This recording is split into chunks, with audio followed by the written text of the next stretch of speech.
बिस्मिल्लाहिर्रहमानिर्रहीम। लम्हा न्यूज़ के साथ मैं हूं सिराज मलिक। नाज़रीन, जमात इस्लामी पाकिस्तान अपने मुतालबात मनवाने के लिए डट गई है।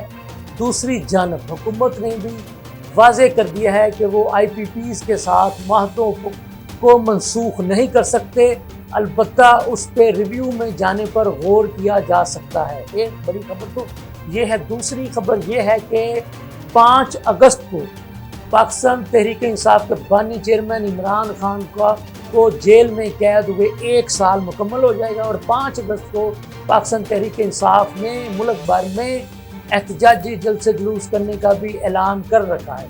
तीसरी खबर यह है कि अपना इस्लामाबाद की इंतज़ामिया ने पाकिस्तान तहरीक इंसाफ को एक मरतबा फिर जलसा करने की इजाज़त ना देने का फ़ैसला किया है। तो अब हम इन ख़बरों की तफसीलात में जाते हैं। हमारे पास पहली खबर यह है कि पाकिस्तान जमात इस्लामी पाकिस्तान का धरना जारी है और जमात इस्लामी ने 10 निकाती मुतालबात हुकूमत के सामने रख दिए हैं।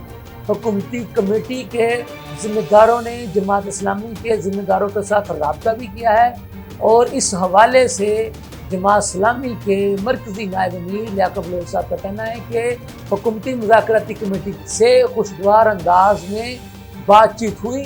उनका ये कहना था कि हमारे ये मुतालबात हमारे कोई ज़ाती मुतालबात नहीं है। जमात इस्लामी के अमीर हाफ़िज़ नईमुर रहमान साहब ने अपनी ज़ात के लिए धरना नहीं दिया, बल्कि ये पाकिस्तान की आवाम के लिए धरना दिया हुआ है। जमात इस्लामी को शौक़ नहीं है कि वो धरने दे, लेकिन जहाँ पर अवामी हुकूक को मनवाने की बात आएगी, अवामी हुकूक को उजागर करने की बात आएगी, अवामी हुकूक को हुकाम बाला तक पहुँचाने की बात आएगी, तो जमात इस्लामी खामोश नहीं रहेगी।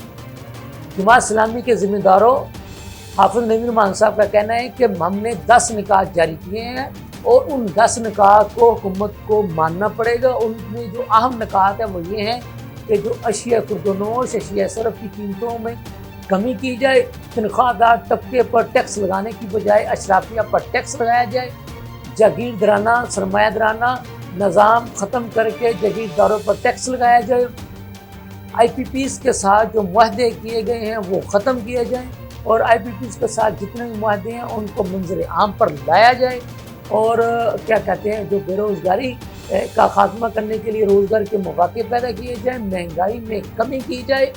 और जो हुकूमत मौजूदा हुकूमत नून लीग ने इंतखाबात के वक्त आवाम से जो वादे किए थे कि हम 300 यूनिट तक मुफ्त बिजली देंगे, हुकूमत उन वादों पर अमल करे।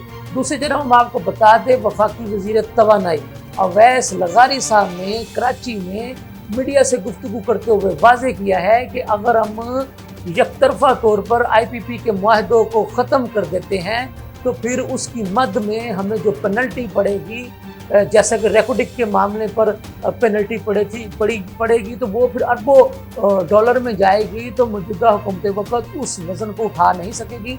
अलबत्ता उनका ये कहना था कि इन मुआहदों पर रिव्यू की दरख्वास्त जो है वो उन लोगों से की जा सकती है जिनके साथ जो मुआहदे किए गए थे। अवैस लगारी साहब का ये भी कहना था कि चूँकि डॉलर की कीमतों में भी बहुत ज़्यादा फ़र्क है तो उसकी वजह से भी कैपेसिटी चार्जेस की जो रकम है उसमें इजाफा हुआ है। तीसरी खबर का हमने आपके साथ जिक्र ये किया था कि जैसा कि पाकिस्तान तहरीक इंसाफ के मरकज़ी सेक्रेटरी जनरल उमर अयूब खान साहब ने ऐलान किया है कि 5 अगस्त को बानी चेयरमैन PTI इमरान खान की सज़ा को 1 साल मुकम्मल हो जाएगा, तो उस दिन पर उन्होंने मुल्क भर में जलसे जुलूस करने का ऐलान किया और इसी सिलसिले में उन्होंने इस्लामाबाद में भी एक जलसा करने का ऐलान किया था। उस जलसा की इजाज़त उन्होंने इस्लामाबाद की इंतज़ामिया ने मांगी थी, लेकिन इस्लामाबाद की इंतज़ामिया ने पाकिस्तान तहरीक इंसाफ पर वाज़ेह कर दिया है कि वो किसी भी किस्म की जलसा जुलूस करने की तहरीक इंसाफ को इजाज़त नहीं दे सकते। हमारे पास ये ताज़ा तरीन इतलात है। जमात इस्लामी ने लाहौर जो कि जमात इस्लामी का मरकज़ है मंसूरा के मकाम पर, वहाँ पर भी धरना दिया था, लेकिन आज दोपहर 2 बजे वो उस धरने को हाफ़िज़ नईमुर रहमान साहब जो जमात इस्लामी के एक मरकज़ी अमीर हैं उनके कहने पर लाहौर वाले धरने को ख़त्म कर दिया गया और हाफ़िज़ नईमुर रहमान साहब ने लाहौर वालों को भी कहा था जो यहाँ पे धरना दे के बैठे थे, मर्द व ख़वातीन, उनसे भी कहा है कि आप भी इस्लामाबाद वाले धरने में शरीक हों। तो ये थी अब तक की ताज़ा थी। आगे भी जो ताज़ा तरीन सूरत हाल होगी उसके बारे में हम आपको लम्हा ब लम्हा तौर पर आगाह करते रहेंगे। इसके साथ मुझे इजाज़त दीजिए। अल्लाह हाफ़िज़।